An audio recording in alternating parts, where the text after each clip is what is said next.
Graça e paz, irmãos. Amém? Podeis assentar por um momento.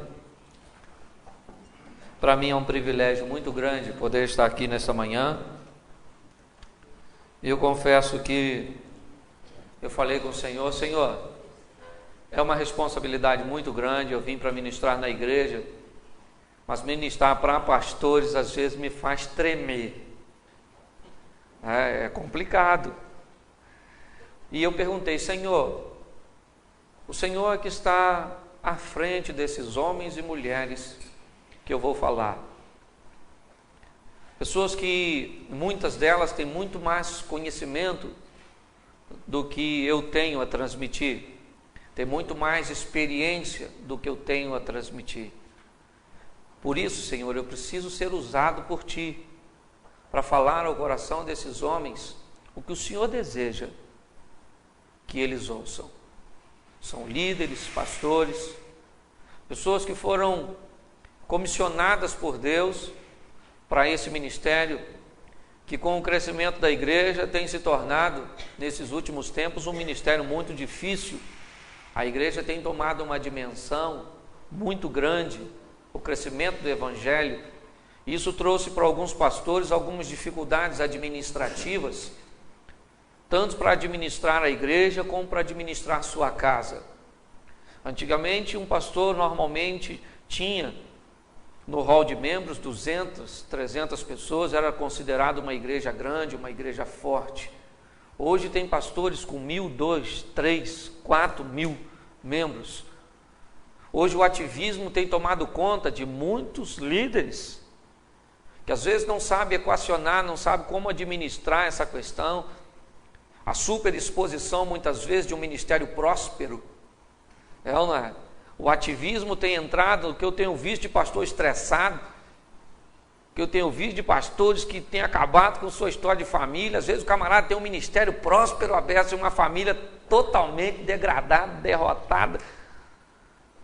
Então hoje eu vejo muita santificação. Eu ministro, tem dia que eu estou ministrando numa igreja pentecostal, daquela igreja que você fala aleluia, o fogo cai. Tem outro dia que você pode pular e virar cambalhota, que o povo não faz nada. Aquelas igrejas que só falta mostrar o caixão, você vê o... Então parece um velório, e no final você vai lanchar, o cara pergunta: por que o meu ministério não cresce? Eu pergunto por que ele não desaparece. Essa é a minha questão, a minha pergunta. Então hoje eu tenho lidado com muitos pastores, estou aqui inclusive por causa de um amigo que me indicou, esse homem de Deus, Zé Edmar, um homem abençoado, que me socorreu num momento de dificuldade e criamos um laço de amizade. Então eu perguntei ao Senhor: Senhor, o que o Senhor fala? Porque eu tenho minha maneira de falar. Se vocês me conhecem, alguns já me conhecem, sabe minha maneira, eu sou simples demais para falar. E para falar para pastores, aqueles exigentes. Ontem eu até brinquei na igreja, que eles gostam de ouvir aquelas palavras, na verdade, rebuscadas. E eu não sou muito de fazer isso não, gente. Eu sou meio caipira, moro lá em Xerém, né? E aprove a Deus que eu estivesse aqui hoje para falar para vocês. Olha que bênção. Benção para mim, não sei para vocês. Para mim, com certeza, é uma benção. Agora, eu não sei para vocês. Então, eu quero compartilhar com vocês 2 textos. E eu vou falar um pouquinho de família, mas também vou falar um pouco de ministério. Nós vamos ver alguns fatores que têm contribuído, que eu tenho visto, eu tenho presenciado. Hoje eu tive que parar de pregar, parar de trabalhar só para pregar. Eu trabalhava, até comentei ontem com o Noilton, trabalhava numa empresa de equipamento para cirurgia do coração, uma empresa boa que me dava. E eu fui pregar num bairro de Petrópolis chamado Carangola. E aí, no final, uma irmã falou assim: você acredita em profecia? Final do culto, o culto estava acabando, não sei por que eu não fui embora. Eu fiquei para fazer um lanche e a irmã falou: você acredita em profecia, Cláudia? Eu falei: acredito. Ela falou: dentro de 40 dias você perde seu emprego.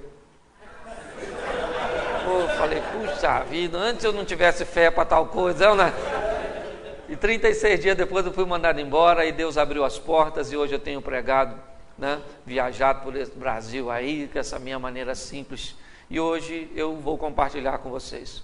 Mas nós vamos iniciar com um texto de 1 Timóteo, capítulo 3, é um texto muito conhecido dos irmãos. Eu só quero abrir com esse texto, mas eu não vou comentar diretamente ele não. 1 Timóteo, capítulo 3, a partir do versículo de número 1, que nos diz assim: esta é uma palavra fiel. Se alguém deseja o episcopado, excelente obra deseja. Convém, pois, que o bispo seja irrepreensível, marido de uma mulher, vigilante, sóbrio, honesto, hospitaleiro e apto para ensinar. Não dado ao vinho, não espancador, não cobiçoso, torpe de ganância, mas moderado, não contencioso, não avarento, que governe bem a sua própria casa, tendo seus filhos em sujeição com toda a modéstia. Porque se alguém não sabe governar sua própria casa, terá cuidado da igreja de Deus, não neófito, para que ensoberbeça-se e não caia na condenação do diabo. Convém também que tenha bom testemunho com os que estão de fora, para que não caia em afronta e no laço do diabo. Da mesma sorte os diáconos sejam honestos, não de língua dobre, não dados a muito vinho, não cobiçosos de torpe ganância, guardando o ministério da fé em uma pura consciência. E também estes sejam primeiros provados, depois sirvam se forem irrepreensíveis. Da mesma sorte, as mulheres sejam honestas, não maldizentes, sóbrias e fiéis em tudo. Os diáconos sejam maridos de uma mulher e governe bem seus filhos e sua própria casa, porque os que servirem bem como diáconos adquirirão para si uma boa posição e muita confiança na fé que há em Cristo Jesus. Escrevo-te essas coisas, esperando ir ver-te bem depressa. Feche os seus olhos agora e não a sua Bíblia. Senhor nosso Deus e Pai, em nome de Jesus, eis aqui a Tua palavra. Queremos, Senhor, continuar compartilhando da Tua presença, continuar, Senhor, ouvindo a Tua voz. Por isso, Senhor, usa-me como um canal de bênção nesta hora, para falar aos Teus servos, aqueles a quem o Senhor separou para esta grande obra. Muito obrigado por tudo, pelo poder do nome de Jesus. Amém. Glória a Deus. Amém? Amém. Irmãos, nós vamos somente ter uma ideia aqui desse texto, porque ele fala da grandeza do ministério. Ele fala da importância do ministério e da importância dos ministros. A importância e as qualidades que nós, apesar de não ser um pastor de igreja, nós temos a responsabilidade, porque Deus nos tornou referenciais para as pessoas. Hoje você não é um simples homem, uma simples mulher. Hoje as pessoas observam vocês, ou nos observam de uma forma diferente. Eu costumo dizer que quando uma árvore grande cai, ela abre uma clareira na floresta. Com a queda de um homem de Deus, ela cria uma boa oportunidade para muitos crescerem, porque o sol vai bater, isso é verdade, Deus acaba transformando o mal em bênção, mas ela leva consigo muitas questões. Por isso, nós precisamos aprender a nos comportar diante desse ministério que foi confiado. E nós temos exemplos bíblicos de muitos homens que se perderam, porque nas civilizações, ou nos povos que circulavam o povo de Israel, sempre era de costume misturar o posicionamento político com o posicionamento religioso. Em muitos casos, os reis se ensoberbeceram e se achavam que estavam acima do bem e do mal. E nós temos que ter a consciência de que temos alguém que está sobre nós, e é Ele que dita as regras. Nós não somos dono da igreja, nós somos apenas alguém que fomos comissionados a cuidar. Então eu vou trabalhar com você duas situações. Não é nem muito comum usar dois textos, mas eu quero usar, e o primeiro texto que eu quero que você abra para nós darmos início é o livro de 1 Reis. Primeiro livro dos Reis, capítulo 3, versículo de número 19, e depois nós vamos utilizar Mateus também, 14, 22. Primeiro livro dos Reis, capítulo 3, verso de número 19.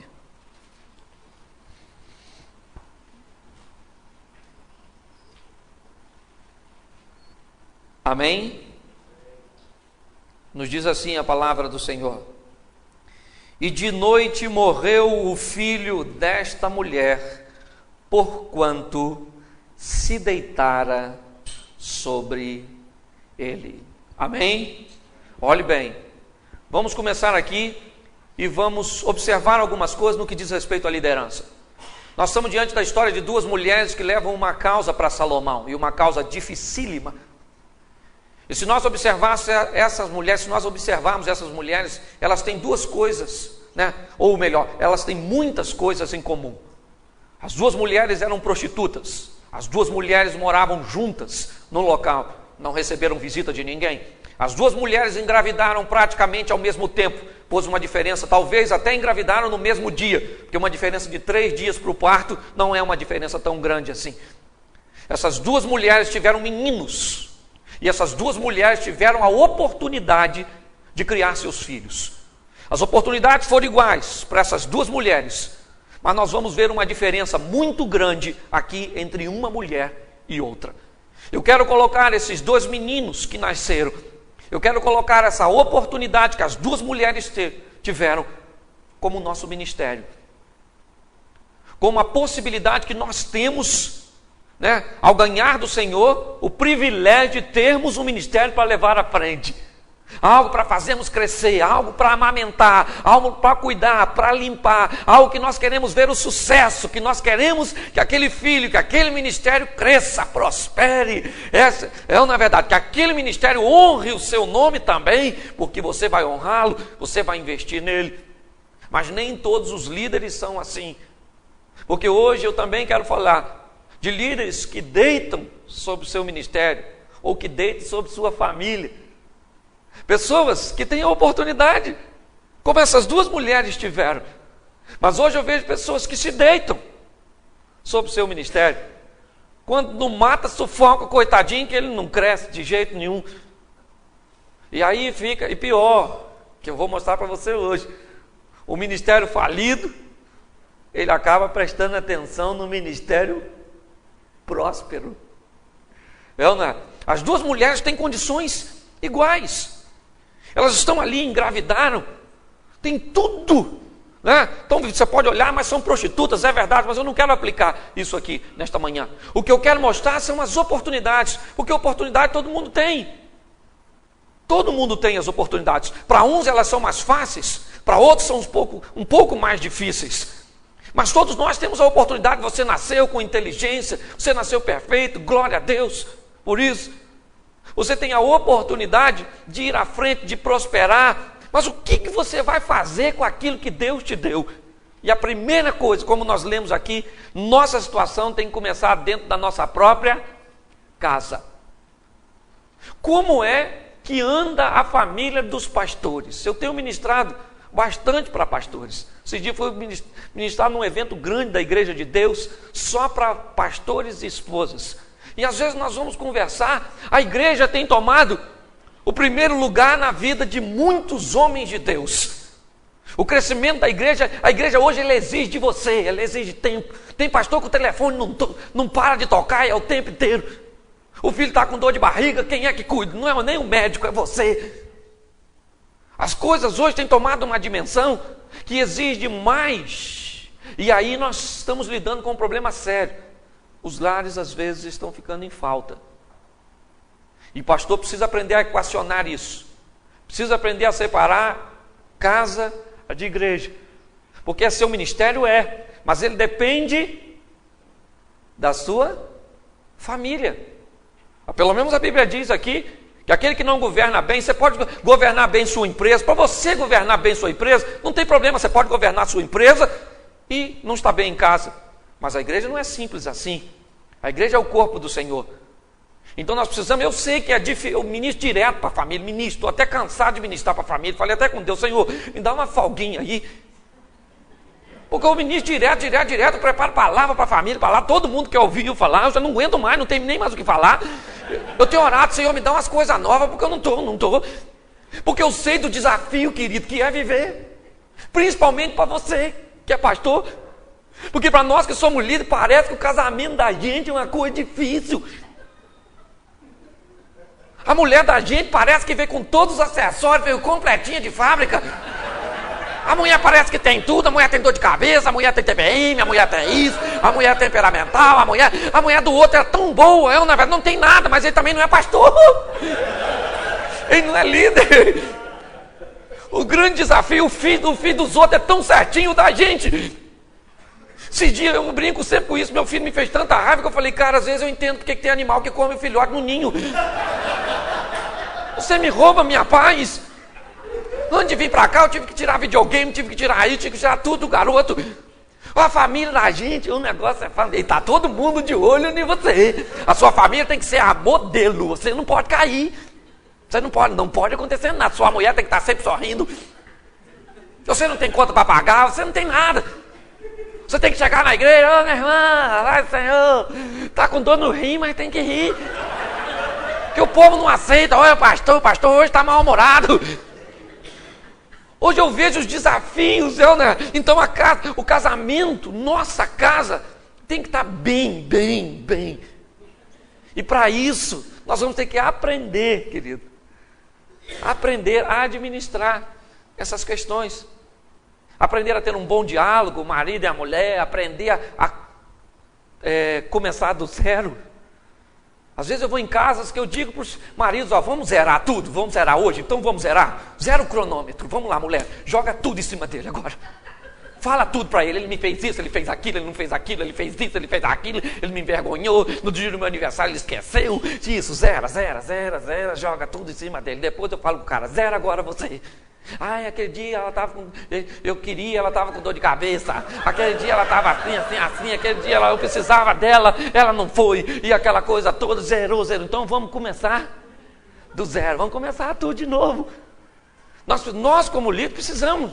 Gente, eu ministro para a família, mas tem hora que dá vontade de matar a minha mulher. Eu tenho essa vontade. Será que é só eu? Eu estou falando para a líder, você me entende. Que pior, líder, ele não tem nem com quem se abrir. Como é que você vai falar para um membro seu, cara? Ontem eu quis matar a minha mulher. Às vezes o cara tem um problemão, ele não tem nem para quem contar. Como é que ele vai falar para um membro dele? Cara, eu não aguento, tem 2 meses que eu não chego junto na mulher, que a mulher não quer nada comigo. Você tem coragem de falar isso para um membro seu? Não tem. Você tem coragem de falar para uma irmã na igreja, pô, meu marido tá ruim demais. Tá fraquinho, o negócio dele não... Dá vontade de ir, não é? Ezequiel, no Vale dos Ossos Secos, e orar por ele. Ossos secos, ouvir a palavra do Senhor. Não dá, irmã? Para ver se o Espírito entra e o exército se levanta, não é verdade? Pastor, às vezes não tem com quem se abrir. O camarada está naquela pressão, naquela tensão, e tem que ver isso, tem que pagar, aquela coisa toda. Tudo isso é o dinamismo da vida pastoral hoje. O camarada tem que ser feliz, tem que ser bonito, tem que andar com terno diferente, tem que ter sempre uma palavra boa. Ninguém quer saber de onde vem. Quantos problemas você teve naquele dia? O pessoal quer sentar cansado do trabalho e quer que você pregue aquela palavra do céu. Ainda que você tenha passado um dia infernal. Você está doido para chegar na igreja e falar para alguém, prega aí hoje, meu filho. Que eu não tenho nem prego para hoje, não. E esse é o dinamismo hoje, né? E isso tem trazido um problema familiar. E eu quero dizer uma coisa para você. Nossa vida familiar é igual carninha do baú, tem que estar rigorosamente em dia. Sob todos os aspectos. Ou não é? Nós precisamos aprender a equacionar os nossos problemas. Aprender a resolver as situações. Como vai ser? Eu não sei. Pergunte a Deus, eu já tenho meus problemas. Como é que eu vou ajudar você a resolver os seus? Você fala com Deus, tem hora que eu falo, Senhor, essa mulher não é, foi o Senhor mesmo que me deu. Esses filhos foi meu, minha mulher gerou um alien. Isso é um monstro que veio do ventre da minha esposa. Os agregados que vêm no pacote, eu prego sempre sobre eles. Não é? Ainda vem uma sogra, e hoje sogra vive mais, porque a perspectiva do brasileiro está aumentando. Hoje uma sogra pode chegar até os 100, não é verdade? Aí você tem filho, agora em mesmo tem um montão de meu Deus, de genro, só a graça, isso é vida, e pastor parece que gosta de filho. Tem uns que tem uma penca, hoje já está diminuindo, não? É aquele montão de gente, aquela família, quanto maior a família, maior a problemática. É assim que funciona. Então hoje, o que eu tenho visto? Toda essa dinâmica tem feito a família, né, pastoral, que é tão exigida, sofrer com as pressões. Eu vejo pastores pressionados, coagidos muitas vezes, por situações difíceis de se administrar. Por isso é que eu quero compartilhar essa palavra com você, desses dois tipos de líderes que o Senhor, né, colocou no meu coração nesse texto. Porque nós vemos aqui uma mulher, ela não queria matar seu filho. É óbvio que ela não queria. Isso aí é inegável. Que aquela prostituta queria ter deitado sobre seu filho e tê-lo matado, isso aí é lógico, que ela matou o filho sem querer. Ela matou o filho, né, por desleixo. Ela não notou a criança dormindo do lado dela e ela acabou sufocando, mas ela matou o filho. Por querer ou não, ela mesma tirou a vida do seu filho. Hoje eu tenho observado e visto pastores deitando sobre o seu ministério, pastores sufocando o seu ministério. E eles mesmos não são os outros, não, com uma mesmice. Hoje eu fico observando com ciúmes. Hoje eu vejo, às vezes o camarada é um pastorzão, pastor. A primeira coisa que eu quero falar para você, pastor não é pregador, nem sempre. Tem cara que é pastorzão e não prega nada. Nada. Tem cara que se você sentar para ouvir o cara pregar, você fica com raiva, Senhor. Puxa vida, Senhor, pelo amor de Deus. Mas o cara é um pastorzão, mas ele não bota o outro cara para pregar, porque o cara prega mais que ele. E se o cara pregar mais que ele, a igreja pode gostar mais do cara do que dele. Aí ele fica aí, miserável. Ninguém mandou você ser bom, você ser melhor que eu. Hoje e o ministério tinha tudo para prosperar, tinha tudo para ir adiante, mas ele deitou ele. Por que não cresce? Por que não vai? Porque as pessoas mesmo hoje estão sufocando. E às vezes estão fazendo sem má intenção. Não estou falando que estão intencionados, não. Tem gente que é ruim mesmo. E eu conheço o cara. E ele fala comigo, não bota para pregar não, Cláudio. Se eu botar para pregar, o pessoal, como é que eu fico eu? Eu falo, pelo amor de Deus, tem misericórdia. Eu conheço gente, pastor que tem medo até de ministro de louvor. O cara canta muito, o pessoal gosta mais dele do que eu. Quando ele canta, todo mundo levanta, aplaude. Quando eu canto, o pessoal chora. Claro, rapaz, vai ver como é que você canta. Grava e bota para você ouvir, ninguém aguenta um negócio desse. Se tem uma coisa que nós precisamos saber, é que não sabemos. Quem sabe que não sabe, já sabe alguma coisa. O problema é que tem gente que não sabe, aí ele pensa que sabe, olha a confusão que ele arruma. Então hoje eu fico observando essas situações. A mulher não queria matar o filho, é lógico que ela não queria. Só que ela matou. E nós precisamos, eu quero pegar um gancho aqui para aplicar na sua vida e na minha também, que nós precisamos aprender que a qualquer momento de nossa história você pode errar, você pode cair. Pode acontecer algo com você que você não gostaria que acontecesse, mas aconteceu. E você é um homem de Deus. E o homem de Deus precisa aprender a se recuperar depois de queda. O erro desta mulher não foi simplesmente matar o filho. Foi não se conscientizar que ela mesma tinha feito aquilo. Um exemplo que eu acho fantástico de Davi foi quando ele cometeu aquele erro, tentou encobrir de todos. Não sei como é que um homem de Deus faz aquilo. Deita com a mulher do cara. O cara estava na batalha, vocês conhecem o texto, não precisa ficar citando, né, tudo. E aí então, quando ele descobre que a mulher está grávida, a primeira coisa que ele faz é o quê?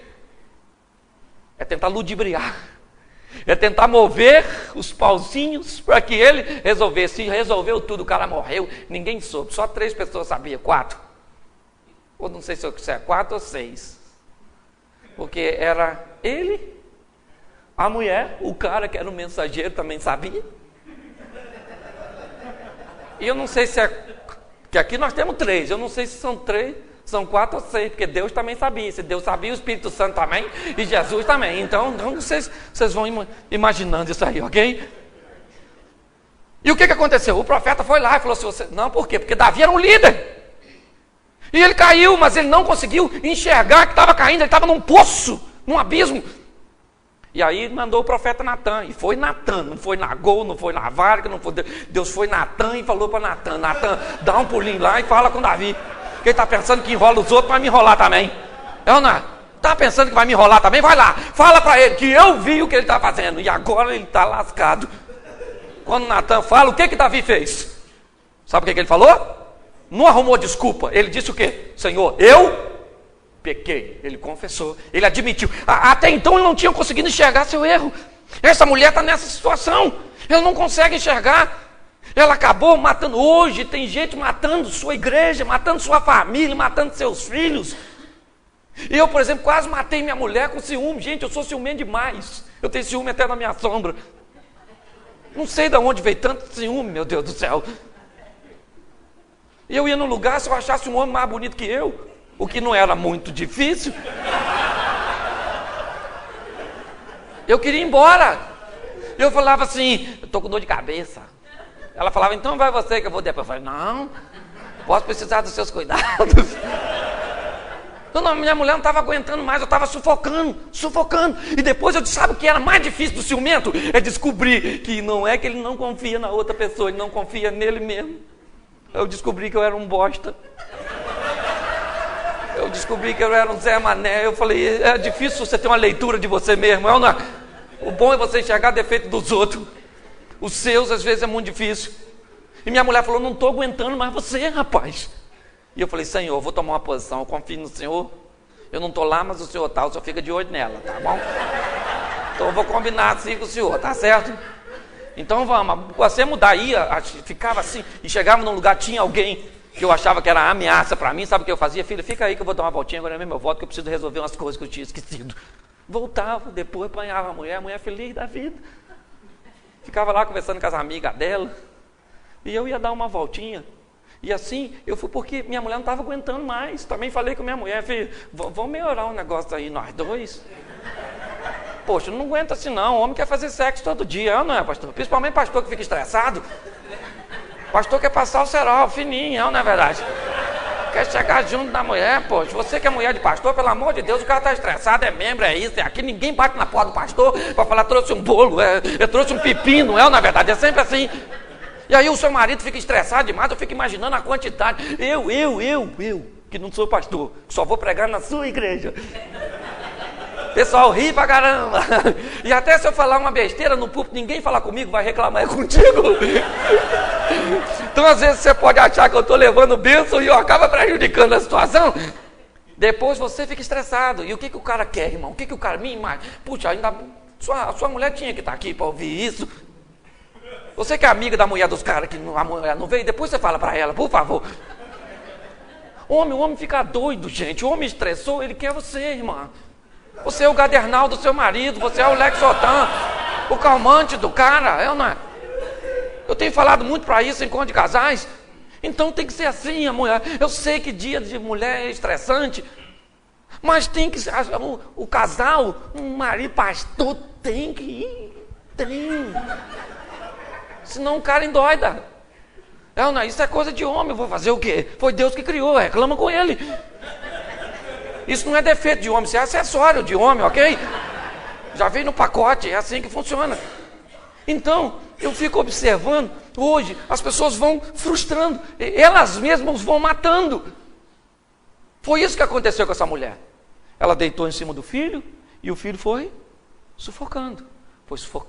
Ela não notou. Ela estava dormindo quando isso aconteceu, né? Porque assim as coisas vão acontecendo e os pastores muitas vezes não vão prestando atenção. Vamos supor, eu vou à igreja pregar, gente, que dá vontade de eu ir embora. Eu estou falando sério. É porque a obra é de Deus. Tem lugar que eu vou. Puxa, esse dia o pastor me chamou e falou, vou avisar uma coisa para você. Aqui não bate palma, aqui não fala língua estranha, aqui não faz isso, aqui não faz aquilo, aqui não faz isso, aqui não faz isso. Então olha o que você vai pregar, hein? Aí eu falei assim, olha o que eu vou pregar. Eu falei, Senhor, eu não vou pregar não. O cara não pode fazer nada. Então por que ele não prega? Na verdade. Sabe, tinha umas 20 pessoas na igreja do cara. Eu era 21. Ainda bem que eu estava só de passagem, porque eu não ia ficar num ambiente daquele. Ninguém aguenta aquilo não, pelo amor de Deus. Então, o que você precisa entender é que você tem um ministério na mão. E esse ministério precisa crescer. E é lógico que ele não vai crescer a todo custo. Não estou falando para você fazer qualquer coisa, virar cambalhota lá na frente para crescer, não. Porque o evangelho do Senhor é inegociável. Estou falando para você negociar a palavra da verdade, não. A verdade é uma só, amém? Mas a maneira de apresentar um negócio, você tem que melhorar. Uma igreja moderna que você tem na mão. Se administra a garotada que é o pancadão. A bateria do ano. Você tem a velharia. Os homens que o ouvido dói da bateria, pelo amor de Deus, baixa aí. Ô pastor, por que a gente não canta aquele hino? Me converti naquele hino. O cara tem 50 anos de evangelho.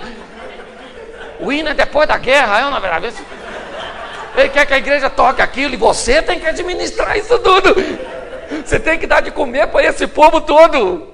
Você tem que fazer isso crescer. Deus entregou nas suas mãos. Seria tão bom se Deus entregasse para você uma igreja certinha, todo mundo casadinho direitinho, os filhos tudo direitinho, horário do culto todo mundo senta, ordeiramente. Seria maravilhoso. Mas não é assim. Você recebe na sua igreja o cara que casou, separou, tem 2 filhos. A mulher que casou, separou, tem 3. Casou com o cara que separou e agora os 2 tem mais 2. Aí o cara chega na igreja, é o meu, os seus e os nossos, na verdade. E Deus diz, toma! É isso. Tudo isso. E você tem que fazer isso, você tem que amamentar isso, cara. Você tem que fazer esse negócio crescer, você tem que limpar. É ou não é? Porque criança, ministério, ele exige do ministro, tem cuidados. É ou não é? Quando você vê um ministério crescendo de uma forma firme, forte, consistente, vai conversar com o pastor para você ver como é que é desafiador, como é que é trabalhoso. Você pensa que o negócio cresce da noite para o dia? Não cresce não. O negócio vai devagar, vai moderadamente. Primeiro ele vai fazendo nas calças. O ministério faz, a sujeira. Depois ele vai aprendendo a controlar. E vai crescendo. Então o ministério precisa de cuidados. Ele precisa de carinho. Ele precisa de respeito. É como uma família, na realidade. Às vezes nós temos dificuldade para entender isso e para administrar essa situação toda. A mulher deitou e ela matou o filho. E ela só acordou depois que o filho já estava morto. Agora o que ela vai fazer? Ela precisa fazer alguma coisa. Ela precisa tomar uma providência. Pois foi ela mesma que matou seu filho. O que ela vai fazer? Ela tinha que enterrar seu filho, aprender com uma lição, né? Ter outro filho, cuidar do filho, mas não. Ela vai vagarosamente na cama da outra mulher, observa o filho vivo da mulher, pega o filho da mulher e põe o dela morto. Ela não queria o filho da mulher, porque ela não sabia cuidar de filho. Ela ia acabar matando a outra criança também. Ela não queria. E eu vou mostrar para você mais à frente, você que já conhece a história, sabe que ela não queria o filho. Se ela quisesse, ela não mandava matar o garoto. Quando Salomão dá a ideia de partir o garoto no meio. O que nos indica que ela não queria a criança. O que ela queria é que a outra também não tivesse, já que ela não tinha. Que a outra também não crescesse, porque ela não cresceu. Que a outra também não prosperasse, porque ela não prosperou. Porque é difícil você olhar o outro indo e você ficando para trás. O ministério do outro, você fala, esse miserável, o que ele tem, meu Deus do céu? Dá uma raiva, não dá? Você olha e fala assim, Senhor, o que eu faço? Puxa vida, o outro vai e eu não vou, porque... Pô, o cara tirava 0 no seminário e eu só tirava 10, olha agora, o que dá vontade de esganar o cara. E o cara vai prosperando. Quando você olha para o outro indo, por isso que eu falo, querido, você tem que ir. Você tem que, nem que seja devagarzinho, você tem que andar para frente. Porque é terrível você olhar os outros irem. Não sei só eu, de repente sou só eu que sou assim. Né? Os outros vão, eu, graças a Deus, estou andando para frente. Estou andando devagar, mas estou. E estou indo. Mas, quando você olha o outro indo, a mulher olhou, o filho da outra vivinho e o dela morto, ela pensou, eu vou trocar.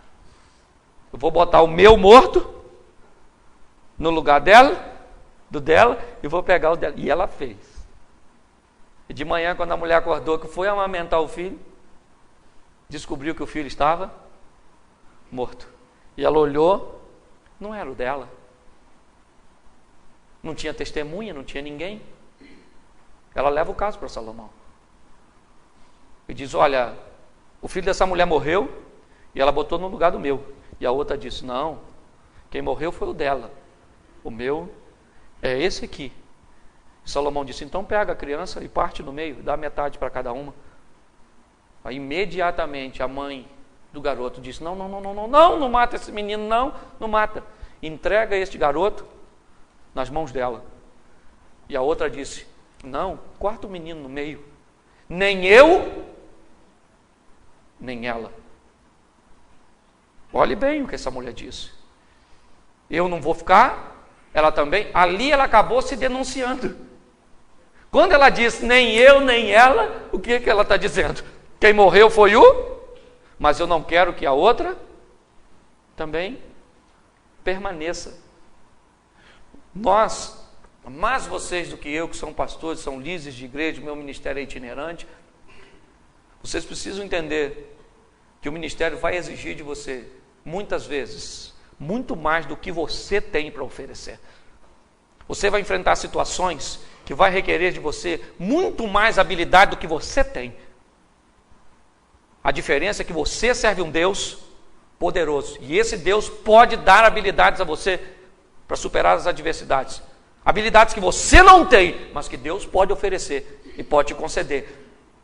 Deus pode dar situações, muitas vezes, que você acha, eu não tenho como resolver, mas Ele te dá sabedoria para você resolver aquilo. Deus te dá condições de amamentar o seu ministério, de ver seu ministério crescer, de olhar para seu ministério, olhar para sua casa, olhar para sua família e dizer, olha, nós estamos indo. Quantos anos eu tenho de ministério? Olha como é que o meu ministério tem sido próspero, olha como Deus tem sido bondoso para comigo. Mas isso é algo que não é fácil e que precisa ser administrado no dia a dia de cada um dos líderes, principalmente na mente de cada um de vocês. Esta mulher que cuidou do filho vai ter seu filho em suas mãos. Salomão disse, pega e dá para ela. Essa outra não tem como cuidar. Ela não é a mãe verdadeira. O filho dela, ela matou. Hoje, quem não cresce, fica olhando. Eu vejo muitas vezes o pastor dizer, o ministério daquele ali cresce, a igreja dele é porta larga. Não é não, rapaz. É que você tem que saber primeiro quem você tem nas mãos. E para cuidar do seu povo. Às vezes a igreja do outro é 200 metros da sua, mas o povo é diferente, a estratégia é diferente. Você precisa aprender a conhecer seu rebanho, a saber as ovelhas que você tem, que muitas vezes vai ser ovelha que você dá vontade de levantar na madrugada e orar a Deus para levar para o céu aquelas ovelhas. Fala, Senhor, igual Moisés falou, esse povo, o próprio Deus falou com Moisés, que povo é esse, hein? E daí Moisés deve ter falado, foi o Senhor que me deu. Mandou eu tirar isso, não é à toa que estava cativo. O Senhor mandou eu libertar, agora olha que pepino que eu estou na mão aqui nesse deserto. O povo não podia enfrentar uma dificuldade, até Deus se aborreceu. Falou, Moisés, vão matar eles, vão. Moisés, que já tinha laço afetivo, falou, deixa esse povo assim mesmo, é ruim, mas vamos. Aí Deus falou, então manda para lá, deixa que eu mato uns e acaba resolvendo essa situação. Só para... até Deus às vezes dá vontade de matar uns, imagine você que... Aquela zíngua que Deus colocou na sua mão para você. Então, eu fico observando, e você tem que alimentar tudo isso. Você tem que fazer esse negócio crescer. Como você vai fazer? Eu não sei. Se eu soubesse, eu falava. Se eu tiver, e também não ia falar de graça não, que eu ia pedir um dinheiro. Não, mas quem pode fazer? Você está numa igrejinha, lá no céu, não tem um rapaz que estava numa igreja. Botaram o cara numa igreja, num lugar ruim. Aquele lugar que ninguém vai. Mandaram o cara para lá. O terreno lá custava R$1.000. Um terreno para custar R$1.000. Ele tem que fazer parede e meia com o inferno, não é verdade? Pois bem, mandaram o cara para lá.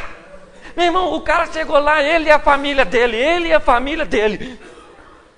Só. E rebentava a boca do balão, o cara com violãozinho, cantava aquela musiquinha, e o pessoal começou a chegar, e o cara pregava, parecia que tinha 1000, só tinha 3, 4. Pregar para muita gente é mole. Quero ver você começar do zero, do nada, e ele foi. Até os terrenos valorizaram. A igreja cresceu. Hoje o bairro lá, eu moro em Xerém. Xerém, você sabe onde é? É no fim do mundo. É nos confins da terra. Eu acho que aquele termo confins da terra, vai até os confins da terra, foi quando chegou lá em Xerém. Lá. E Xerém já é o confim. Esse lugar que eu estou falando é o confim do confim. É no finalzinho. Mas Deus faz maravilha. Deu estratégia àquele homem. Eu já fui na igreja do cara pregar. É um negócio fantástico. Fantástico. O camarada, ele prega com garra, ele dirige com garra, está todo mundo empenhado, tudo direitinho. É aquele povo, o povo não sabe nem ler direito, mas está lá louvando a Deus. A igreja não é muito grande não, mas tem gente pendurada pela janela, e Deus está honrando o ministério do cara, está lá prosperando. Foi o jeito que Deus utilizou para abençoar aquele lugar. Foi a estratégia que Deus deu para ele. Cantam as músicas que nunca, essas igrejas grandes não cantam. Às vezes você fica até meio enrolado, quem não tem aquele negócio para passar. Tem multimídia, não tem nada. O que tem é o poder de Deus naquele lugar, e Deus vai abençoando. E é isso que um homem de Deus precisa. Não somente para abençoar a sua casa, mas para abençoar a sua vida também. É Deus quem faz você prosperar, é Deus. Saiba de uma coisa, é Deus que faz você prosperar. É Deus que me faz prosperar. Às vezes nós não temos consciência, ou melhor, falamos isso, mas não temos a conscientização. Então, você precisa, Deus te deu. Ou você mata, ou você alimenta e vê crescer. Às vezes você vai ter que dar para seu filho coisa que você não gostaria de comer. Pega uma criança novinha, você come aquele mingau, que troço nojento. Mas o filho come. Às vezes você vai ter que dar para sua igreja o que você não gosta. Às vezes você não gosta daquela música moderna, aquelas coisas. Troço chato pra caramba. Mas a garotada gosta, eu vou fazer o quê que esse menino gosta? Aí você canta lá, foi na cruz. Oh, pode olhar para os meninos.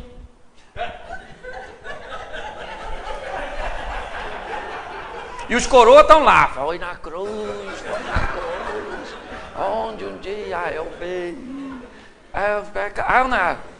Aí você começa a cantar lá, poderoso Deus, poderoso, aí a garotada, poderoso Deus, fala aquilo 100 vezes, poderoso Deus, parece que Deus tem problema de autoafirmação, não é verdade? Poderoso Deus, aí os coroas ficam tudo lá. Ninguém aguenta, é esse povo que você tem. É esse povo. O cara chega 8 horas no culto e reclama que ele termina às 9. E o culto começa às 7. O cara já chega atrasado no culto, ele chega atrasado para entrar e chega atrasado para sair. Não é verdade? Pastor, esse culto está terminando tarde. Você chegou a que hora? Eu cheguei às 8. Quem reclama são sempre esse povo todo. Por isso que eu falo, graças a Deus que eu não sou pastor, Senhor. Aleluia. Às vezes eu olho para a minha vida e falo assim, porque eu não tenho, eu vejo esse cara saindo do seminário, pensa, vou para uma igreja boa. O que é igreja boa? Igreja boa é aquela que está cheia de pecador, cheio de preguiçoso, mentiroso, fornicador. Isso é que é a igreja boa. Porque é ali que o poder de Deus vai se manifestar para mudar essas línguas, tudo, não é verdade? Então cuidado quando você está orando. Senhor, me dá uma igreja ruim. Dá uma igreja ruim. A igreja ruim é de todo mundo certinho, não é verdade? Todo mundo. Então é isso que vocês têm. É esse o grande desafio, né? Então muitas vezes, só que eu conheço pastores, né? Não vou falar nome e não vou falar denominação, mas que o cara diz mesmo, quem manda aqui sou eu. Aqui tem que dançar a música que eu cantar. Aqui vem com essas ideias não, essas modernidades, essas coisas, não pode. Você tem que ouvir, observar, analisar, julgar, tem que ver tudo. Então, é esse o povo, amém? Agora eu quero te mostrar um outro texto aqui rapidinho, de Mateus 14, 22. Isso é uma mensagem que eu gosto muito e eu quis adaptar para falar com vocês.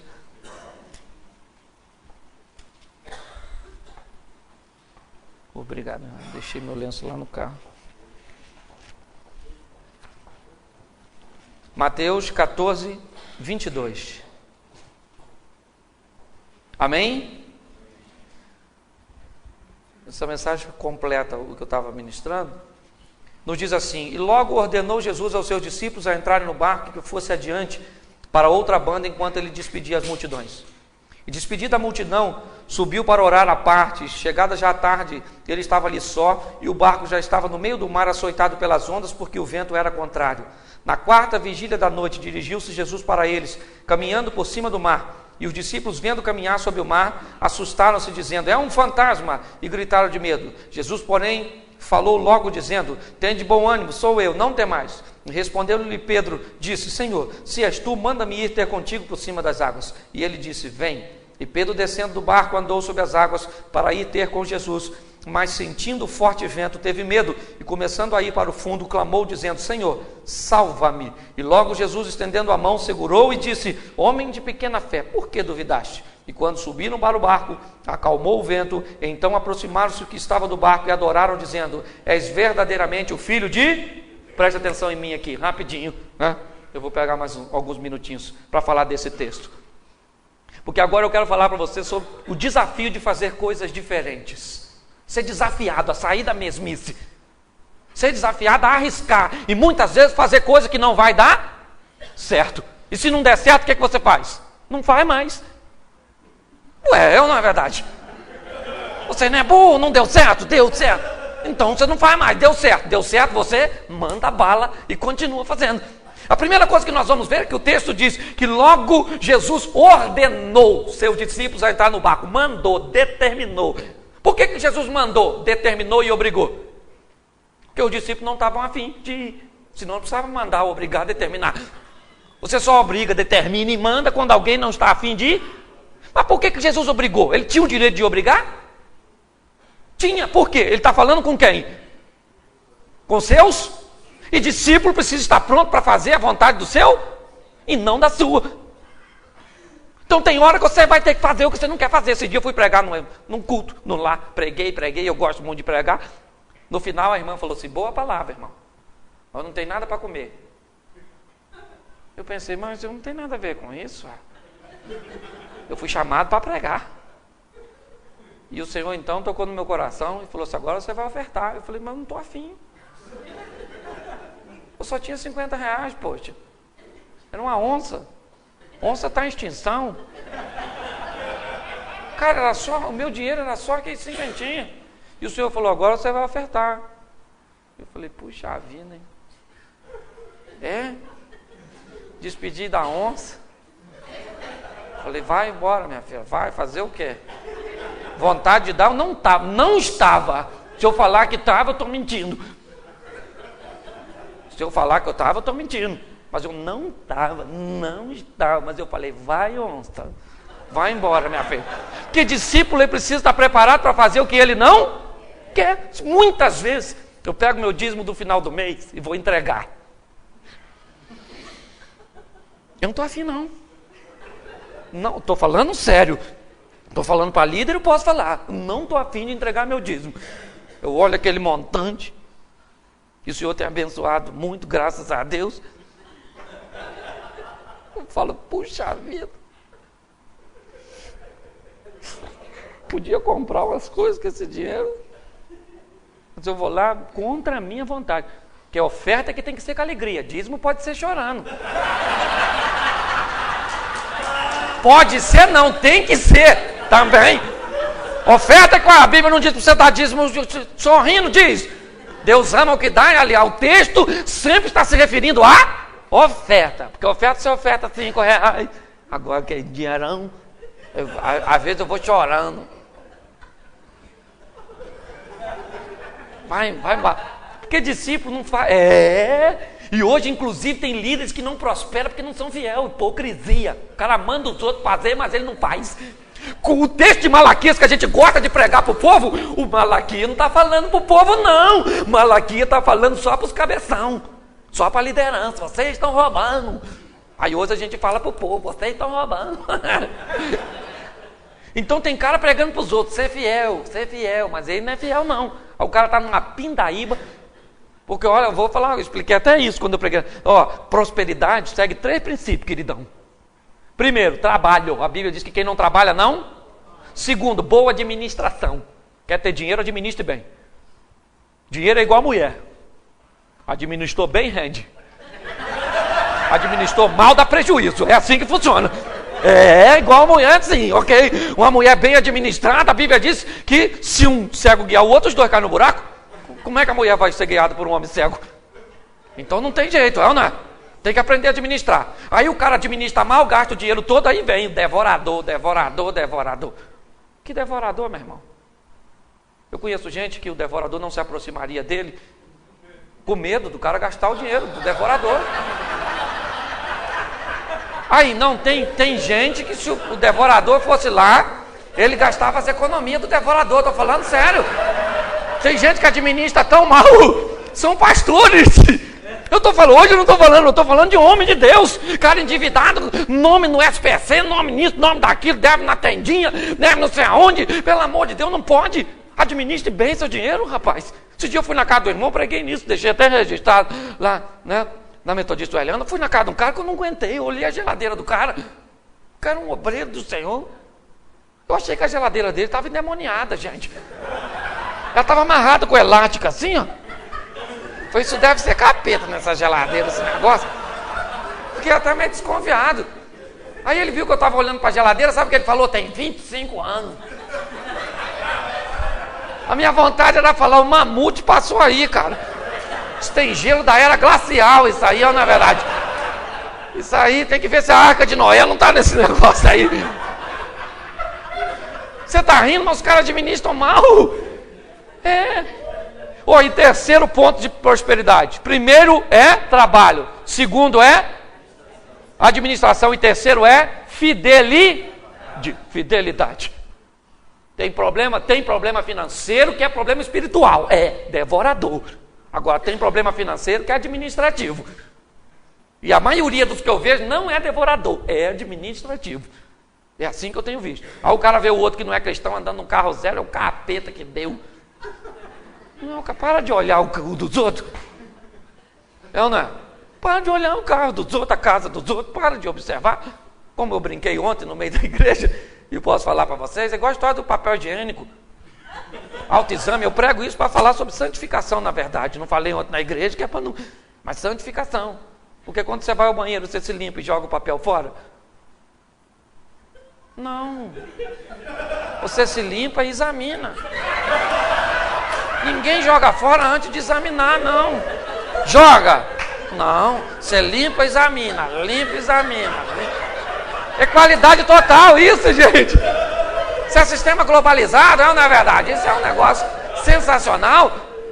Então pare de olhar o papel dos outros, olha o seu. O negócio é ou não é? Então você tem que ser desafiado aqui, ser desafiado a fazer muitas vezes o que você não quer. Você não gosta da música, mas ela vai tocar na sua igreja. Você não gosta daquela coreografia, assim, saltitando. Mas tem que dançar, tem a garotada que dança, vai fazer o quê? Você fala, não sinto poder nenhum nessa dança. Eu também nunca senti a glória de Deus quando alguém levanta assim as pernas, nunca senti. Que isso? Eu nunca senti. Mas é um negócio, você gosta ou não, mas tem que estar lá na sua igreja. Vou fazer o quê? É ou não é? Eu não posso fazer nada. Então, hoje, nós precisamos aprender que discípulo tem que estar preparado para fazer o que não. Amém? E Jesus falou para o discípulo, todo mundo no barquinho, todo mundo no barquinho. Todo mundo no barquinho. Eles não deviam estar muito afim de entrar, por quê? Porque a última experiência no barco, eles quase morreram afogados. Quase tiveram que acordar Jesus, fala com o vento aí, eu não. Agora pior, agora Jesus disse, vão vocês que eu vou depois. Da vez anterior Jesus disse, passemos, agora Jesus disse, entra no barco e vão vocês. Que eu vou depois, como é que ele ia depois se tinha um barco só? Não tinha jet ski, não tinha uma lancha, para pensar. É um desafio que às vezes Deus nos coloca. É ou não é? Mas eles eram discípulos, entraram no barquinho, já tinha 4 pescadores profissionais, não era à toa. Jesus mandou, eles disse, vamos que eu vou depois. Não falou também que horas ia. Você tem que entender que Deus tem o tempo dele. Às vezes ele vai demorar pra caramba, você vai ficar orando, Senhor, Senhor, Senhor, Senhor, igual o salmista, apressa-te me socorrer. E Deus não tem pressa, porque vai a hora que ele está afim, ele é soberano. Vou fazer o quê? É ou não é? E agora eles estão lá, vão, e Jesus ficou. E aí, olhe bem, o vento era... Não dá para me entender isso. Quem mandou eles ir? Então o vento tinha que estar soprando para onde, gente? Não era a favor? Você está na vontade de Deus, você é um ministro do Senhor, tinha que estar dando tudo certo para você. Por que o vento, só Deus gosta disso? E olha que Jesus tem autoridade sobre o vento. Na passagem anterior ele falou, vento, cala a boca. E o vento ficou quietinho. Falou para o mar, fica quieto, não quero nem marola. Agora é piscina, é ou não é verdade? Fica quietinho. Ele podia falar com ele, entra no barco, eu já falei com o vento. O vento levava você. Os caras estão querendo ir para lá e o vento está empurrando para cá. Os caras estão querendo ir para lá e o vento... É ou não é? Às vezes é assim na sua vida. Você está querendo que o negócio vá e o vento está soprando o contrário. O vento sempre sopra para o inferno. É. O vento sempre sopra para onde você não está a fim de ir. Às vezes, por quê? Porque é na adversidade que nós crescemos. As grandes histórias do seu ministério são histórias de dificuldade, adversidade. É ou não é verdade? Quando a gente para contar suas vitórias, você vem contar, puxa, tive esse problema, aconteceu isso. Porque é na dificuldade que nós crescemos. E os discípulos estão lá, enfrentando a dificuldade, remando com velinha, não podia ter até que baixar a vela do barquinho, porque se baixa, volta para onde? Não é? Baixou a vela e vamos no remo. E vamos derribando as ondas. É assim que nós vamos no nosso ministério. Assim, um pastor, eu lembro uma vez, um pastor, que o irmão falou com ele assim, pastor, eu queria falar uma coisa com você. Vice-moderador da igreja. A partir de semana que vem, eu venho para a igreja de bermuda. E o pastor falou, mas por quê? Ele falou, porque as irmãs vêm com saia na canela. Vêm com saia no joelho. E se as irmãs podem usar saia no joelho, os homens também podem usar uma bermuda. Senão é 2 pesos, 2 medidas. E eu gosto muito de usar uma bermuda, então eu estou avisando o senhor. Entendeu? É ou não é verdade? As irmãs não usam a saia aqui? Usam. Então a gente pode usar também. E o pastor falou, meu Deus do céu, o que eu faço? O pastor pensou, falou, Senhor, fala alguma coisa aí comigo. Como é que eu vou combater esse homem? E o pastor falou, quer saber de uma coisa, meu irmão? Aqui na igreja ninguém vai usar bermuda, não. No culto não vai usar coisa nenhuma, nem na canela, nem no joelho. Ele falou, por quê, pastor? Ele disse, porque eu detesto perna de homem. Eu tenho pavor. As irmãs ainda têm a perna meio acabadinha, bem acabadinha. Agora o homem com essas canelas tudo cheio de pereba, essas coisas terríveis. Não cuida direito. O senhor gosta de perna de homem? Fala sério, irmão. Ele falou, não senhor, não senhor. Então o que o senhor quer? Ele falou, vamos deixar esse negócio de bermuda para lá, entendeu?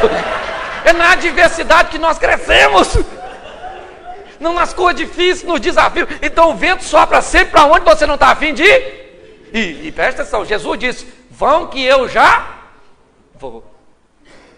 Passou 6 horas da noite, 8 horas da noite, tudo escuro, o vento soprando contrário. Ele ainda estava no meio do caminho. E o vento jogando, e eles remando para lá, e o vento. 3 horas da manhã, aproximadamente, na 4ª vigília, vem Jesus, falou que ia, não falou a hora, só falou que ia. Okay? Vem ele andando em cima d'água. Só acredito porque é ele, gente. Não, estou falando sério. Pô, se fosse um mar tranquilo, até minha mente poderia imaginar. Um mar tranquilo e ele andando, já seria absurdo. A gente já tinha que jogar Newton no lixo. Dar uma surra, Isaac Newton. Mas tudo bem. Vai ele andando em cima da água. Só que não era em cima simplesmente da água, é em cima de onda. Aí eu não sei como é que ele estava andando em cima da onda. Por isso que eu quero chegar no céu, que tem muitas coisas que eu preciso esclarecer. Vai ele em cima da onda. O discípulo lá, adrenalina na veia, todo mundo com medo. O barquinho vai afundar, nem todo mundo é pescador. Mateus era cobrador de impostos, não sei nem se sabia nadar, ok? Tá ali naquela tensão. E todo discípulo, todo obedecendo o mestre naquela tensão. Quando Jesus se aproxima do barquinho, alguém olhou e disse assim, viu um homem andando em cima d'água, aquele vulto. Alguém gritou, é um fantasma! Aí, querido, ninguém correu. Porque não tinha para onde correr. Se tem, não ficava um, cara. 3 horas da manhã, tudo escuro, tu com medo danado, alguém grita, é um fantasma!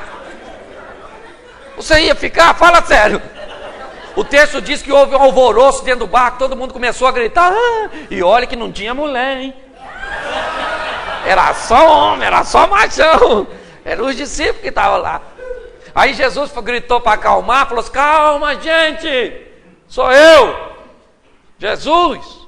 Aí Pedro, botou, sempre Pedro, botou assim, falou assim, é o senhor mesmo? E ao senhor, se é o senhor, manda eu ir aí. Pedro tá doido. Ele doidou. Ele nem viu, você já imaginou se fosse o capeta, falasse, vem. Pense onde Pedro ia parar. Ele nem sabia se era Jesus, ele falou, se é o senhor mesmo, manda eu ir aí. Aí Jesus parou e falou, vem Pedro, vem. Tá a fim de vir, vem. Aí Pedro sai do barco, se tinha uma coisa, alguém que sabia que afundava, era Pedro. Sai do barco. O lugar mais seguro a ficar naquela ocasião, onde era? Se você estivesse lá, você ficaria onde? Se eu estivesse lá, eu ia falar, Jesus, é o senhor mesmo? Dá um pulinho aqui, poxa. Falar que esse vento aqui, porque eu não. Mas Pedro não, Pedro falou assim, Senhor, se é o senhor mesmo, manda eu ir. Onde o senhor está? O mais confortável era ficar no barco. O mais confortável é fazer o que os outros 11 fizeram. A diferença, querido, é que Deus está procurando líderes que tenham coragem de sair do barco. Deus está procurando pessoas que tenham coragem de fazer o que ninguém está fazendo. É isso que Deus está querendo de mim e de você. Faça a coisa, e eu tenho feito. Vou falar para você, meu ministério tem prosperado. Tem lugar que eu vou pregar que os outros levantam e vão embora. Porque não gostam desse meu jeito simples de falar. E ainda bem que é só uns 2, 3%. Se fosse mais, eu ia rever meus valores. É lógico. Mas eu faço diferente, faço. E daí? Foi a maneira que Deus encontrou para me abençoar e para abençoar as pessoas através de mim. Eu contei para os irmãos aqui, esse dia, eu fui pregar numa igreja, olha como é que Deus faz. Falei, como é que eu cheguei aqui? Ela falou assim, a irmã estava varrendo o quintal, assim, à frente da casa. Quando foi jogar o lixo no ladrão, vi um DVD. Falou, vou ver isso aqui, está no lixo. Pegou o DVD, botou na sala dela, o marido estava assistindo, né? E ela até saiu, deixou o marido assistindo. Quando meu marido chamou a mulher, chamou os filhos, chamou todo mundo, estava lá. E aí Deus abençoou aquela família, foi até pregar na igreja deles lá. Olha como é que hoje, quando eu anuncio meu material, eu falo, compra até para jogar fora, compra, mas joga. Olha, Deus faz do jeito, mas faça algo de diferente. Pedro falou, deixa eu ir aí. Se você não gosta do que você está recebendo, mude o que você está fazendo. Faça algo de peça a Deus, Senhor, me dá uma estratégia. Pedro foi ousado, ele disse, Senhor, eu quero sair do meu conforto, eu quero sair da minha segurança, eu quero desafio, eu quero ir onde o Senhor está. Jesus falou, então vem. E ele saiu. Primeira pergunta que eu te faço, quem foi atrás dele? Alguém foi atrás dele? Ninguém foi atrás dele. Porque às vezes Deus vai mandar você fazer, e não espere que os outros venham atrás de você. Deus vai ser contigo, Ele é suficiente para te dar vitória. Olhe, Pedro foi. Quando ele está quase chegando, ele olhou e falou assim, nossa, isso que eu estou fazendo é perigoso, hein? O cara está quase chegando. Ele estava a um passo de Jesus. Jesus só estendeu a mão e falou, ele olhou e falou assim, isso aqui tudo escuro, perigosíssimo isso, hein? Não sei que besteira que eu fiz de vir até aqui. Ele perdeu o foco. Você vai muito bem andando sobre as águas, vencendo as circunstâncias, quando você consegue olhar mais para o seu alvo do que para os seus obstáculos. Quem presta atenção em obstáculo é ofuscado pelo medo. Pedro, então, quando começa a afundar, que ele perdeu o foco, Jesus falou assim: homem de pouca fé. Pô, um cara que andou do barco até lá, não pode ser chamado de pouca fé, né? Mas Jesus quis dar uma espetada nele. Falou: homem de pouca fé, segura aqui. Não sei como é que Jesus segurou. Jesus poderia falar: você vai me negar, então vai morrer aqui agora. Vai morrer agora, não é? Jesus segurou na mão dele, Pedro também não largou mais não. Voltou para o barco, agarradinho. Quando entrou no barco, o vento cessou. Olha bem, o vento cessou. Aí o pessoal que estava dentro do barco falou: verdadeiramente, o Senhor é filho de Deus. Mas Pedro deveria falar: mas vocês não foram lá fora.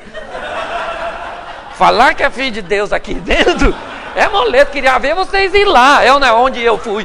Sabe qual é a diferença desse texto?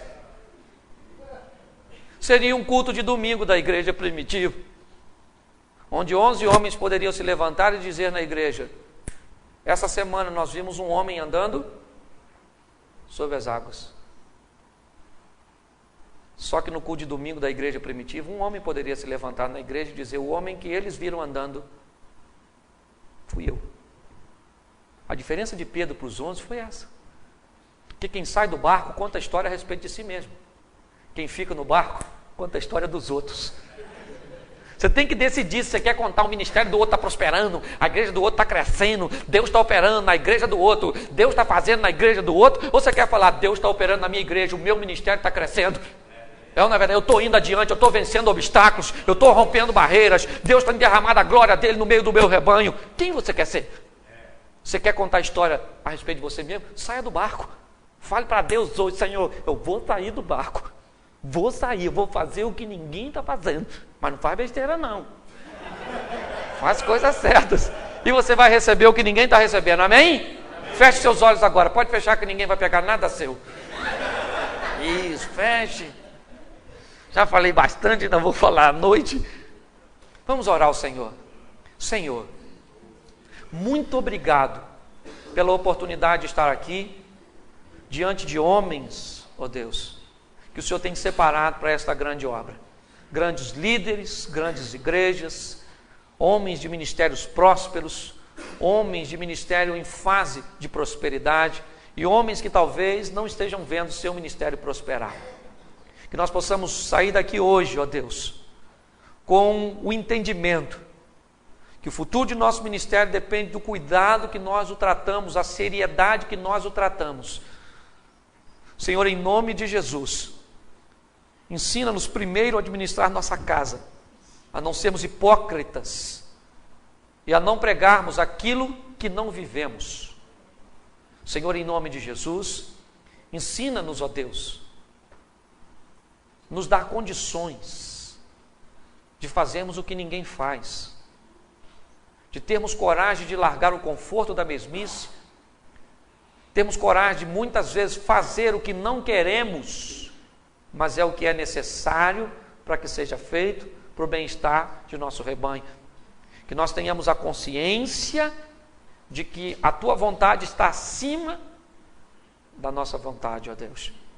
Em nome de Jesus, trabalha, prospera, ó Deus, e abençoa a cada igreja aqui representada, a cada lar aqui representado. Muito obrigado, Senhor, por tudo, em o nome de Jesus. Amém. Vale um amém? Que Deus abençoe. Muito obrigado.